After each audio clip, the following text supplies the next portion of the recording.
있습니다. 누가복음 15장 4절에서 9절 제가 봉독하겠습니다. 너희 중에 어떤 사람이 양 100마리가 있는데 그 중에 하나를 잃으면 99마리를 들에 두고 그 잃은 것을 찾아내기까지 찾아다니지 아니하겠느냐. 또 찾아낸즉 즐거워 어깨에 메고 집에 와서 그 벗과 이웃을 불러 모으고 말하되 나와 함께 즐기자. 나의 잃은 양을 찾아내었노라 하리라. 내가 너희에게 이와 같이 죄인 한 사람이 회개하면 하늘에서는 회개할 것 없는 의인 99으로 말미암아 기뻐하는 것보다 더하리라. 어떤 여자가 10드라크마가 있는데 하나를 잃으면 등불을 켜고 집을 쓸며 찾아내기까지 부지런히 찾지 아니하겠느냐. 또 찾아낸즉 벗과 이웃을 불러 모으고 말하되 나와 함께 즐기자. 잃은 드라크마를 찾아내었노라 하리라. 아멘. 오늘 말씀 제목은 찾았을 때의 기쁨, 찾았을 때의 기쁨이란 제목을 가지고 함께 말씀을 나누기를 원합니다. 우리 성경을 읽을 때는 그 문자적으로 읽을 때도 있지만 그때 당시의 상황 또는 그 당시의 그 시대 그곳의 문화를 알고 성경을 읽으면 더 이해가 잘 될 때가 있어요. 제가 지난 수요일날 말씀드렸던 것 중에 향유 옥합을 깨트린 마리아에 대해서 말씀을 나눴던 적이 있어요. 굉장히 비싼 향유 나드양 한 근의 향수를 뿌렸던 그 마리아라는 여인은 당시에 문화 상황을 보면 결혼하고자 하는 여자들은 꼭 준비해야 될 것이 있어요. 그게 뭐냐면 향수예요. 향유를 준비해야 돼요. 향유를 준비해야 되는데 이 마리아가 깨뜨렸던 약 300데나리온의 그런 향유를 예수님 발을 닦는데 이렇게 깨뜨리면서 씻기잖아요.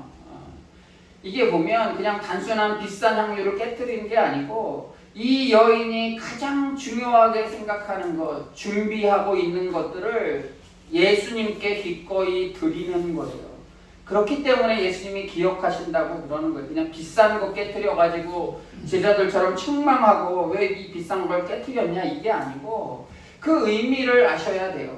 요즘은 결혼을 준비하는데 한 2억 5천만 원 이상이 들어간다고 그래요. 그래서 포기하는 젊은이들이 많이 있다고 그러는데 언제부터인가 우리가 기본적으로 우리가 살아가면서 해야 될 어떤 그런 약속들, 어떤 준비들 그런 것들이 다 돈으로 다 해결해야 될 상황이 됐어요. 태어날 때부터 요즘은 장례까지도 돈을 미리 준비하고 또 뭐 장례 하는 것까지 뭐 결혼은 말할 것도 없고 다 모든 게 다 돈으로 시작해서 돈으로 끝나는 거예요. 우리의 인생이 물론 돈이 굉장히 중요한 역할을 감당하지만 돈으로 시작해서 돈으로 끝난다라는 그런 생각을 가지게 되면 아무것도 없이 다 이렇게 포기할 수밖에 없는 거예요. 마리아가 깨뜨렸던 것은 어쩌면 그런 것들이었던 것 같아요. 우리가 신앙생활을 하면서도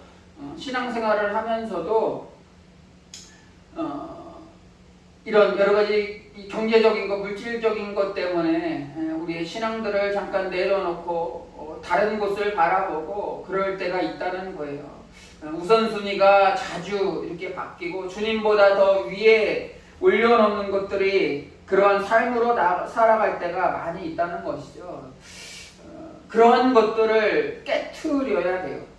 오늘 본문 말씀 보시면 우리 두 번째 예화 중에 보면 한 드라크마를 잃어버린 여인에 대한 비유도 나오잖아요. 이것 역시도 이스라엘 사회 문화를 잘 이해할 필요가 있을 것 같아요.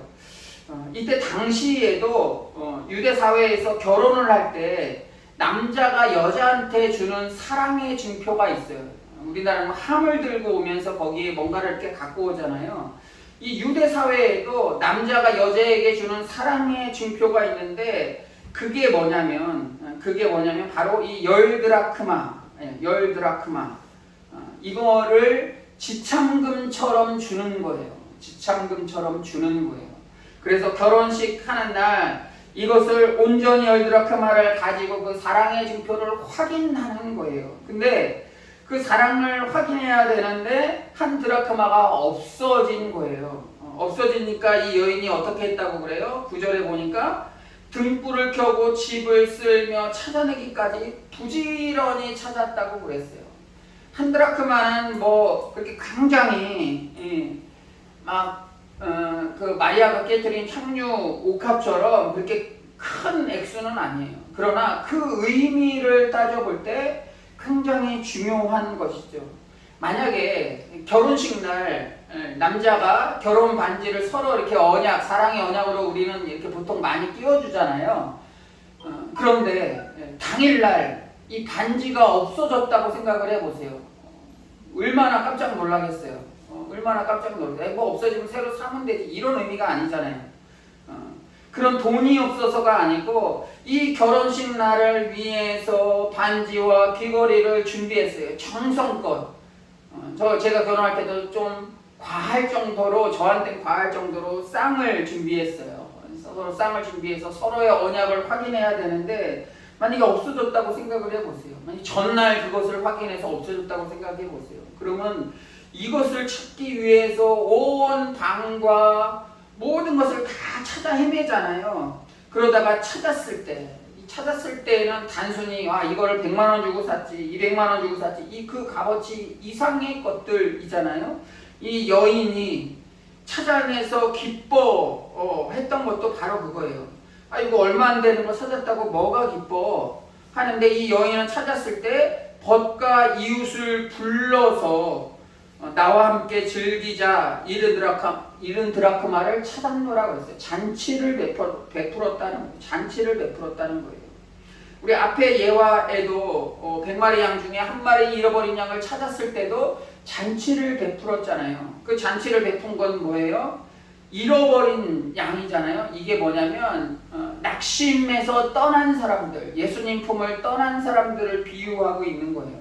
그 사람들을 찾아왔을 때, 주님 전을 떠났다가 찾아왔을 때 주님은 얼마나 기뻐하실까, 그거를 말씀해 주시는 거예요. 이 여인의 10드라크마 비유도 바로 그러한 의미를 가지고 있어요. 하나님은 우리를, 인간들을 구원하시기 위해 목자의 심정으로 우리를 바라보시는 거예요. 바로 이 목자의 심정이에요.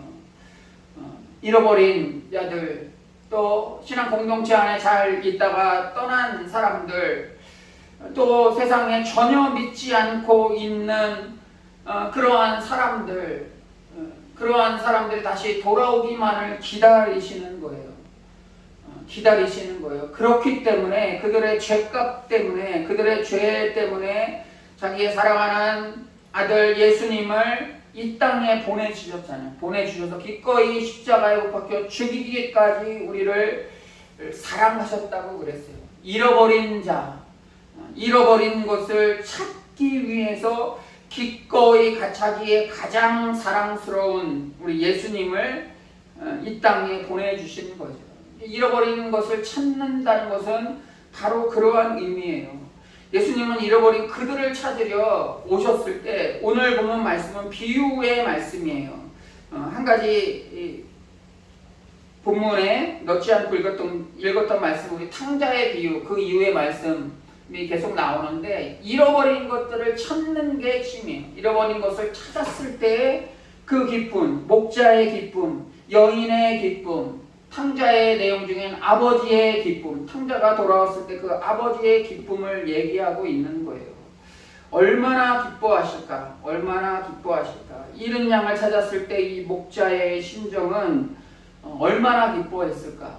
100마리의 양이 있는데 한 마리 잃어버렸어요. 한 마리 잃어버릴 수도 있지. 새끼 까고 그러면 또 100마리, 내년에는 더 많이 될 거야. 이렇게 생각할 수도 있는데, 이 99마리의 양보다 잃어버린 양을 찾는 그 마음, 저는 잘 모르겠어요. 크게는 잘 모르겠는데 그런 의미는 있을 것 같아요.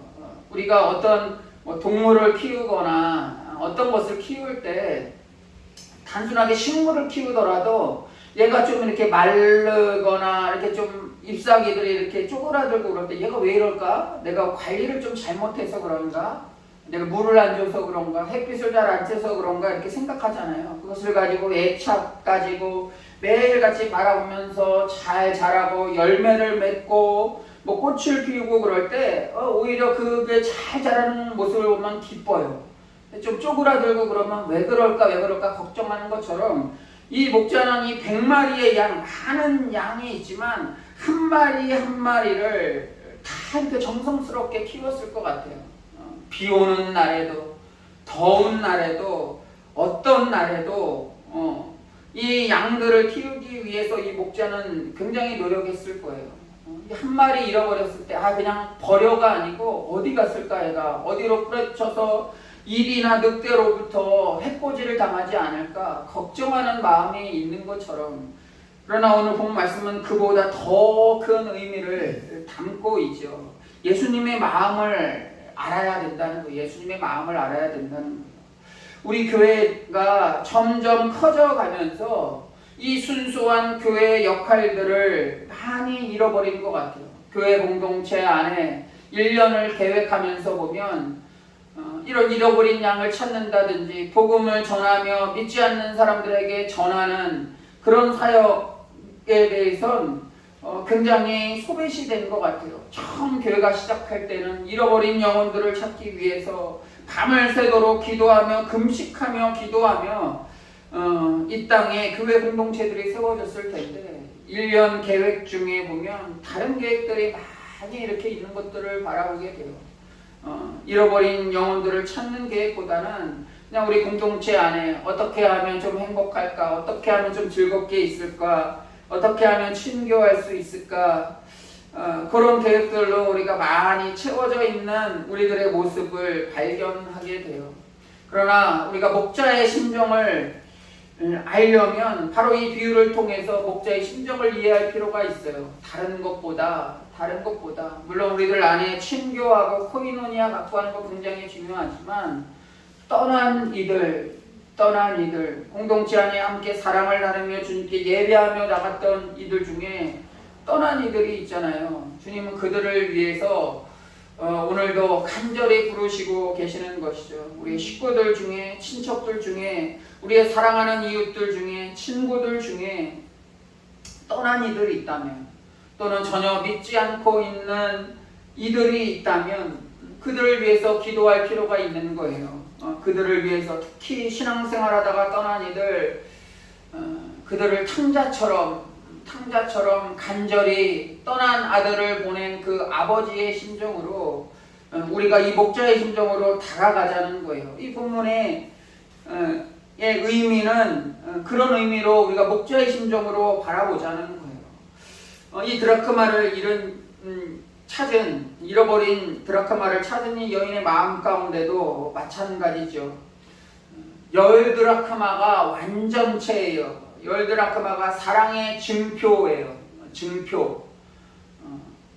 그런데 그것 중에 한 개가 없어졌어요. 그럼 이거 다 없애고 다른 10드라크마를 또 하지, 다른 걸 채워주지, 이런 의미가 아니에요. 10개가 모였을 때 완전한 거예요. 완전한 거. 부모의 입장도 마찬가지잖아요. 뭐 이렇게 식구들이 다 모였을 때, 뭐 자녀가 한테 뭐 5이 있다, 10이 있다 그럴 때 어떤 기념을 하는 날 자녀들이 다 모였다고 생각해 보세요. 그럼 얼마나 기쁘겠어요. 잘 자라주었구나. 함께 모여서 우리 즐겁게 하자. 그런데 그 중에 만약 하나가 사고로 인해서 뭐 다쳤거나 없거나 아니면 어떤 일들로 인해서 못 오면 이 부모의 마음은 뭔가 안타까운 거예요. 같이 와서 즐기는 자녀들, 와줘서 고맙다. 그들과 즐겁게 있을 수 있지만 오지 못한 비어있는 그 자녀의 그 허전한 모습을 바라보면서 완전히 기쁨을 누리지 못하는 걸 거예요. 아마 이 여인의 마음도 그 하나 잃어버린 것 별거 아닌 것일 수 있지만 이 완전한 사랑의 증표와 같은 이 의미를 담고 있는 이 드라크마, 이것을 찾기 위해 온 방을 다 뒤지는 거예요. 등불을 켜고 집을 쓸고 매일같이 이것을 찾기 위해서 노력을 많이 하고 그것을 찾았을 때 잔치를 베풀 정도의 기쁨이 있다는 거예요. 이건 역시도 죄인 한 사람이 회개하고 돌아올 때 하나님께서 얼마나 기뻐하겠느냐라고 이렇게 비유로 말씀해 주시는 거예요. 비유로 말씀해 주시는 거예요. 오늘 본문에 있지는 않았지만 우리가 알고 있는 탕자의 비유도 마찬가지예요. 여기에 보면 탕자가 두 명이 나타나요. 탕자라는 것, 탕하라는 게 의미가 뭐냐면 방탕하는 사나이라는 의미를 갖고 있어요. 그러니까 탕자는 그냥 방탕하는 생활을 하는 사람이에요. 방탕한 생활을 하는 사람. 그러니까 쉽게 얘기해서 이 본문의 의미로 따지면 부모의 뜻을, 아버지의 뜻을 헤아리지 못하는 자녀들을 얘기하고 있는 거예요. 하나는 우리가 탕자는 어땠어요? 우리가 탕자하면 아버지 재산을 가지고 집을 떠난 그 탕자만 기억하는데 큰 아들에 대한 내용도 그 다음에 나와요. 탕자가 돌아왔을 때, 둘째 아들이 돌아왔을 때 아버지가 뜨겁게 안기면서 잔치를 베풀잖아요. 근데 잔치를 베푸는 모습에 이 첫째 아들이 불평하게 돼요. 또 하나의 탕자의 모습이 나타나요. 왜 불평을 했어요? 자기는 아버지와 늘 함께 있었다는 거예요. 늘 함께 있었다는 거예요. 그러나 우리가 몰랐던 게 있어요. 이 아버지의 마음을 몰랐다는 거예요. 아버지의 마음을 몰랐다는 거예요. 아버지는 집 떠난 이 아들이 돌아오기만을 간절히 원하고 소망했다는 거예요. 이 첫째 아들이 아버지의 마음을 알았다면 이 둘째 아들, 내 동생, 이 둘째 이 동생이 어디에 있나 이 아버지와 함께 마음을 아파하며 함께 찾아다녔어야 돼요. 그게 아버지의 마음을 읽는 자녀의 모습이라고 할 수 있어요. 그런데 둘째 아들이 돌아왔을 때 이 첫째 아들은 불평하게 되죠. 저 애가 방탕하게 생활하다가 나가서 그렇게 생활하다가 돌아오는데 그렇게 기뻐하냐. 나는 늘 당신과 함께 있었고 아버지와 함께 있었고 아버지의 일들을 다 같이 했는데 이렇게 나를 위해서는 잔치를 한 번도 베풀지 않고 너무한 거 아니냐 이거예요. 너무한 거 아니냐. 그러나 오늘 이 잃어버린 비유를 통해서 우리가 깨닫게 되는 게 있어요. 우리가 교회를 다니고 있잖아요. 교회 다니고 있어요. 매 주마다 다니고 있어요. 또 교회를 떠난 이들이 있어요. 신앙생활 잘하다 떠나는 이들이 있고 또 우리의 복음을 듣지 못해서 교회 아예 신앙생활을 아예 시작조차 못한 그런 사람들이 있어요. 아버지의 마음은 뭐냐면 그들을 바라보시는 거예요. 그들을 바라보시는 거예요. 특히 떠난 이들을 간절히 돌아오기만을 기다리시는 거예요. 우리가 첫째 아들과 같은 모습으로 있지 않았으면 좋겠어요. 나는 교회 늘 다녔고 교회에서 주마다 매일같이 예배하고 헌금도 하고 때로는 봉사도 하고 여러 가지 일들을 많이 했어요. 근데 여기에서 끝나지 않고 그게 첫째 아들 모습 정도예요. 근데 정말 첫째 아들이 아버지의 모습을 이해한다면 아버지의 마음을 이해한다면 이 떠난 이들을 위해서 함께 기도하며 간절히 찾기 위해서 아버지와 함께 기도하며 소망을 가지고 나아가야 된다는 것이죠. 그런 마음을 가졌으면 좋겠어요. 목자의 마음, 이 여인의 마음, 아버지의 마음, 그 마음을 우리가 기억하자는 거예요. 그 마음을 우리가 이해하자는 거예요. 그래서 우리가 그 마음을 이해하고 할 수 있는 우리의 일들을 찾자는 거예요. 그것을 회복하자는 거예요. 그래서 우리도 이 찾았을 때의 기쁨, 잃어버린 자들을 찾았을 때의 그 기쁨, 이 여인이 찾았을 때의 기쁨, 목자가 한 마리 잃어버린 양을 찾았을 때의 기쁨, 탕자가 돌아왔을 때 그 아버지의 그 기쁨을 우리가 함께 느끼자라는 거예요. 느끼기 위해서는 우리가 그 마음을 알아야 된다는 것이죠. 그 마음을 알기 위해서 우리 기도하면서 오늘 이 본문 말씀을 한 번 더 깊이 묵상하면서 한 주간 고민하시면서 또 승리하는 그런 한 주간 되시기를 주의 이름으로 기도합니다. 함께 기도하겠습니다.